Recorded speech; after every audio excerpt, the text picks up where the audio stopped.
और इस बीच बड़ी खबर तमिलनाडु में एनआईए की छापेमारी। तमिलनाडु में कई जगहों पर छापेमारी की गई। कोयंबटूर सिलेंडर मामले में यह रेड है।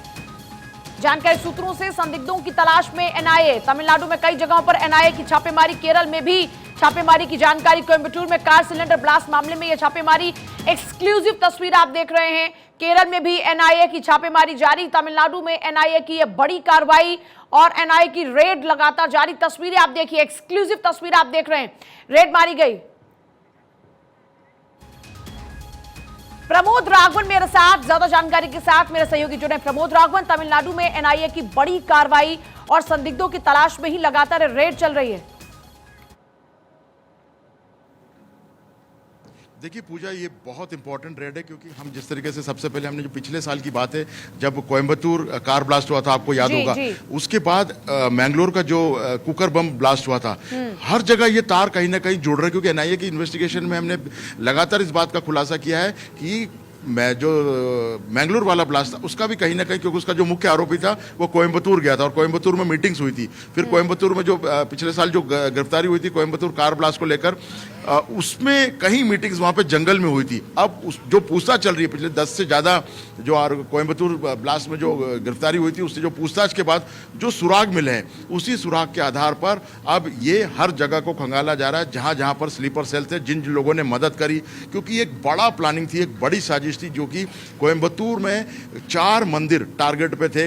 इसके अलावा कुछ अहम लोकेशंस भी टारगेट पे, जिसमें कमिश्नर ऑफिस था, कलेक्टर ऑफिस था, ऐसे कुछ इंपॉर्टेंट लोकेशंस भी जिसका पूरा स्केच मिला था। और जिसको लेकर अब उस जानकारी के बाद, उस सुराग के बाद, अब मल्टीपल लोकेशंस में जो है एनआईए जांच कर रही है। और मुझे लगता है कि एक जो और भी खुलासे इसमें हो सकते हैं, क्योंकि केरल से तार जुड़े हुए हैं, कर्नाटक से तार जुड़े हुए हैं, और तमिलनाडु में जो बड़ी साजिश को अंजाम देना था वो भी देखिए। एक सबसे अच्छी बात है पूजा, इसमें एक मैं छोटी सी बात यहाँ पे जरूर रखना चाहूंगा कि मैंगलोर का ब्लास्ट भी समय रहते उसकी गिरफ्तारी हो गई, कोयंबटूर भी समय रहते हैं एनआईए ने एक्शन ले लिया, और केरल में भी अब जो कुछ लोग ऐसे हैं कि जिनके कनेक्शन केरल से भी जुड़े हुए हैं। तो मुझे लगता है एनआईए बहुत सही दिशा में आगे बढ़ रही है और एक बहुत बड़े साजिश को पहले ही नाकाम कर चुकी है। अच्छा प्रमोद, इनकी फंडिंग को लेकर अभी तक क्या कुछ खुलासे हो रहे हैं? कहां से इनको पोषित किया जा रहा है और किस तरीके से ये लगातार अपने इस जाल को और ज्यादा फैलाते नजर आ रहे हैं? हालांकि एनआईए ने लगातार कार्रवाई की है और बड़ी घटना को अंजाम देने से पहले ही उस घटना को रोक दिया गया और ज्यादा, या फिर कहीं कुछ हुआ भी ब्लास्ट तो ज्यादा नुकसान होने से बचा लिया गया।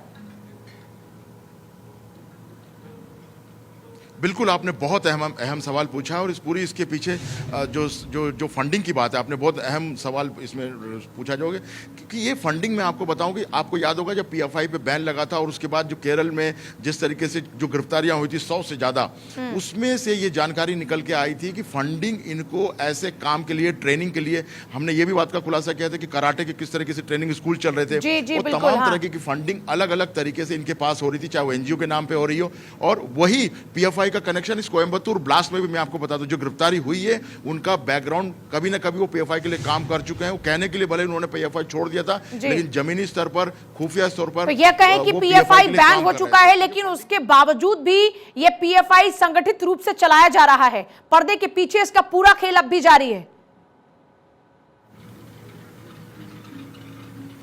बिल्कुल सही बात है, क्योंकि ये इंटरलिंक बहुत खतरनाक है। 5 साल का बैन बहुत कम है। सरकार, मुझे लगता है, आगे इस बात पर गंभीरता से जो जांच चल रही है एनआईए की, जो एनआईए कोर्ट में जो सबूत रखे जा रहे हैं, निश्चित तौर पे कई और लिंक्स इसमें बाहर आएंगे। क्योंकि अभी भी कई स्लीपर सेल दक्षिण भारत में, कई शहरों में, ये बड़ा कई राज्यों में पहलू है। बहुत शुक्रिया प्रमोद राघवन आपका फिलहाल पूरी जानकारी के लिए।